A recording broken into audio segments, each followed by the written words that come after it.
The labor market is weak. It's true. The Fed chair candidate says Christopher Waller is one of the 5 remaining contenders to succeed Jerome Powell. What's going on with the labor market? Everybody says it's doing great, but the Fed say it's weak. So I don't know exactly what's happening. Believe me, I'm not a Fed chairman.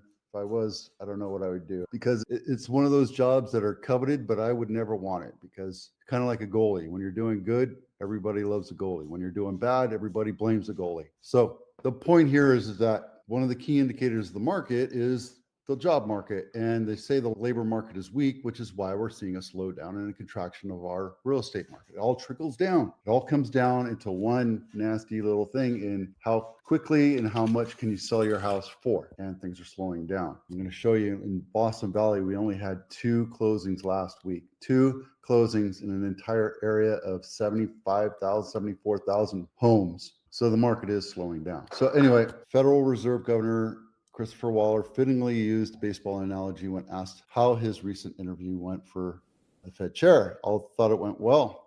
I didn't get a hit by a pitch. So there you go. Surefire ways to enhance your home. Curb appeal is the most important thing. Landscaping is huge. Put some flowers out in front of your house. Clean up the shrubs, clean up your trees, get rid of all the cobwebs and all the dirt, power wash. And if it needs a paint, give it a paint job. There you go. Energy efficient features, from low flow water, especially in California. You know, we have the drought issue all the time, to electricity, to solar power, to wind power, to what have you, but also dual pane windows, seal up any kind of cracks, that kind of stuff. That really helps go a long way. Replace old windows. Absolutely. Old windows are a sure sign of lack of maintenance. And when I see a house that has the old single pane windows, I know where it sits on the priority list of that owner. It is a lack of maintenance issue. If you're updating your windows, you're probably going to update everything else in your house eventually, and that means you take care of your house. If you see replaced old windows or cracked windows or broken windows, sure sign that that house has some issues going on. Convert extra space into rooms. Yeah, I mean, it's kind of hard to discuss that because every house has different little nooks and crannies and how to justify what a room would be, but give that extra space purpose. For example, I'm in my sister's dining room right now in Henderson, Nevada, and I'm using her dining table because that's what she uses as her office. It's a big table, but it's nice. So it's multi-purpose, right? Update the kitchen. It's huge. If your kitchen is old and crotchety, it's time to update it. Put new counters on it, paint the cabinets, make it look nice. Put nice handles or pulls on it. It does a world of wonders just to make it look a little more updated. If you have chips in the sink, if you have grease over the oven on the cabinets there, get rid of that. And that's how you get your house sold quickly. And if you're wondering what else you could do to fix your house, download this home inspection checklist, and it'll help you understand what buyers look for, but what also an inspector will look for to call out. So you can look at it and say, oh, I should get that done. There's a crack over the window. Maybe I should have my painter fix that crack. Or there's a hole in the wall, or there's a plug that doesn't work. Cupertino House of the Week, Hillcrest Road, not my listing. $3.4 million, 4-bedroom, 2.5 bath, 2,500 square feet, built in 1977. And it's right here. It's on the west side of Stevens Creek, and it's next to the foothills. So you're in a valley going upwards in this area. I know this area very well. Let's take a quick look inside and see what kind of updates they've done. Nothing too much. Maybe they did the fireplace before. They painted the vaulted ceilings, but everything looks pretty daggum original. This is updated, not remodeled, because this is an older look, but I love that look and feel of granite and the white rustic, off-white and rustic tones to it. And they have pulls, so that's good. It's a nice kitchen. Wallpaper comes in and out of fashion every couple, 3 years, and is good for about a year, and then you have to get rid of it. This bedroom right here has wallpaper, and it's time for it to go. Older tile. I can tell you that I have this tile in my house too. And a nice backyard, nice pool on the side. Looks like they took pictures when it was raining. Nice. That's a nice looking house. It's going to go well. $4 million. Willow Glen, it's $1 million less. It's on Lansford Avenue. This is $2.875 million, not my listing. It's about the same square footage, 4-bedroom, 3-bath.